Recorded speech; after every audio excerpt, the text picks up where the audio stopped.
और ममता बनर्जी जी जो पश्चिम बंगाल की चीफ मिनिस्टर हैं, उनके साथ पूरी तरह से अन्याय हो रहा है, इसलिए वो अदालत में जा रहे हैं। संविधान के विपरीत जो कार्य होगा वो निश्चित रूप से जनता के हक में नहीं। सामंतवादी और पूंजीवादी व्यवस्था के लोग शासन सत्ता में रहना चाहते हैं। नमस्कार, आप देख रहे हैं कंटाप टीवी। मैं हूं आपके साथ संदली सिंह।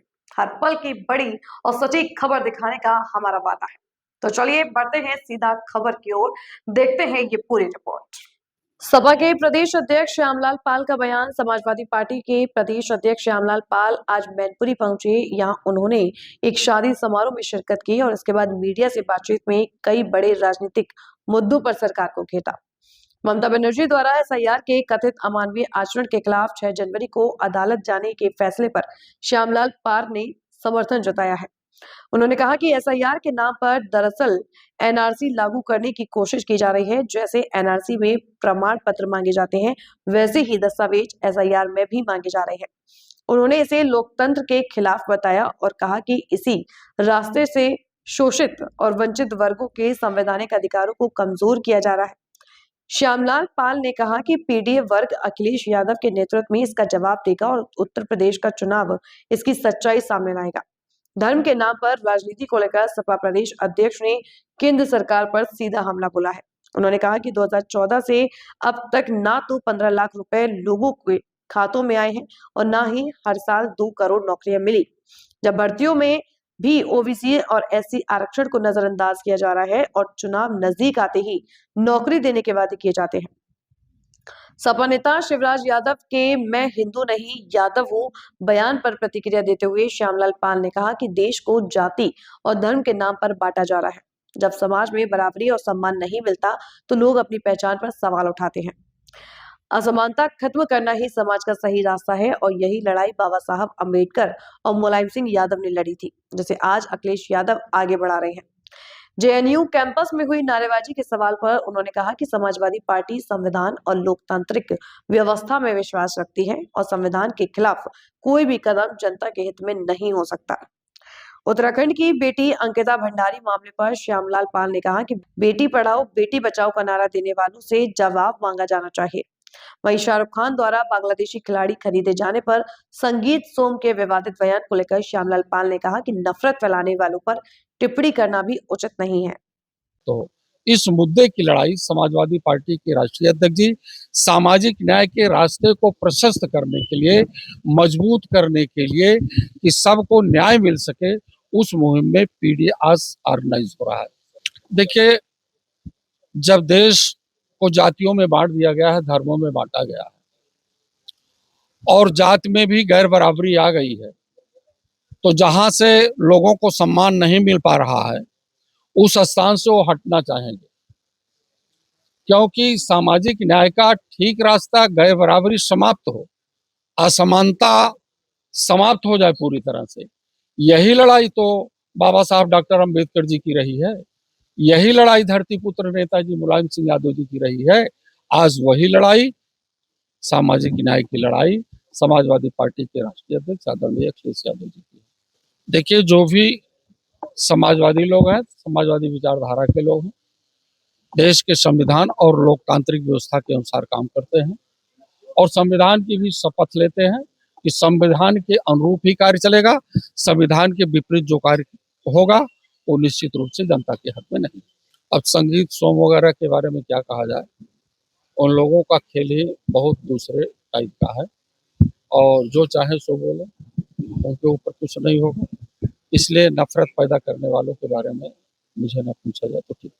एक पंचायत का चुनाव है और जिला पंचायत है, क्षेत्र पंचायत है, ग्राम पंचायत है। हमारे कार्यकर्ता भी चुनाव लड़ना चाहते हैं और समाजवादी पार्टी इस मुहिम में रहेगी। उम्मीद है हाँ कि सभी लोग जो है अपना प्रदर्शन करेंगे और अपने हिसाब से चुनाव लड़ेंगे। जीतने वाला भी हारने वाला भी वो समाजवादी का रहेगा। सच यही है जो ममता बनर्जी जी कह रही हैं, क्योंकि लोकतंत्र को बचाने में और लोकतंत्र की हत्या करने वाले लोग जो है ये एसआईआर नहीं करा रहे हैं, ये एनआरसी करवा रहे हैं और एनआरसी के माध्यम से ये प्रमाण पत्र तमाम सारे मांगे जा रहे हैं और इस एसआईआर में भी इसी प्रकार से प्रमाण पत्र मांगे जा रहे हैं।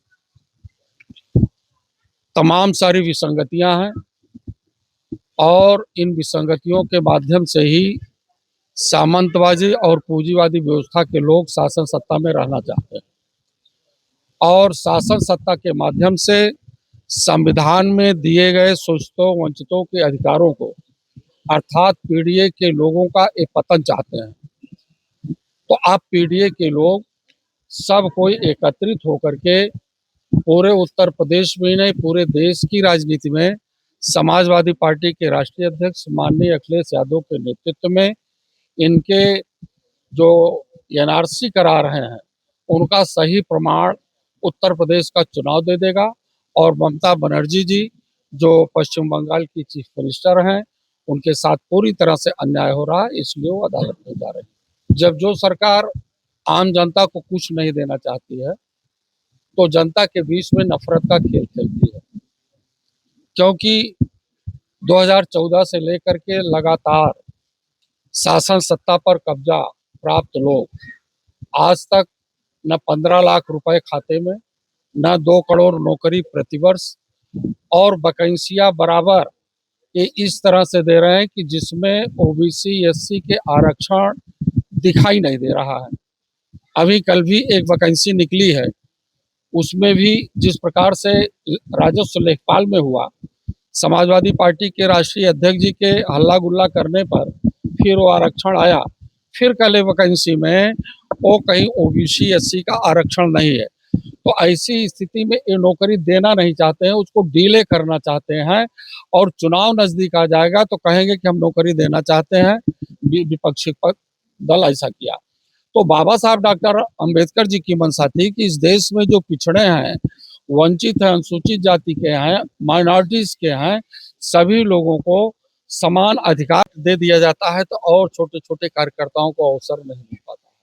फिलहाल ये मामला जो है बाद में फाइनल होगा, कैसा होगा अभी उसकी सूचना आ जाए चुनाव की, माननीय राष्ट्रीय अध्यक्ष जी उसके बारे में निर्णय लेंगे।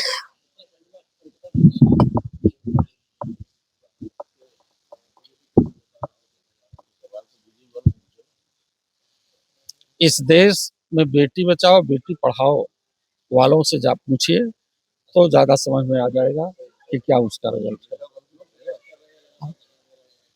धरना क्यों नहीं देंगे? बेटी बचाओ के सवाल पर धरना आम जन का काम है, वो देंगे, क्योंकि उनके सम्मान से जुड़ा हुआ सवाल है और बेटियों का सवाल तो पूरे देश के हर व्यक्ति से जुड़ा हुआ है। इसलिए ये कोई धरना प्रदर्शन नई चीज नहीं, धरना प्रदर्शन होना चाहिए न्याय के लिए, सम्मान के लिए। फिलहाल इतना ही इस खबर में। हर बड़ी और छोटी खबर की सटीक जानकारी के लिए बने रहिए कंटाप टीवी के साथ। आप देखते रहिए कंटाप टीवी, खबरें जो सिर्फ दिखाई नहीं जाती, असर भी करती हैं। नमस्कार।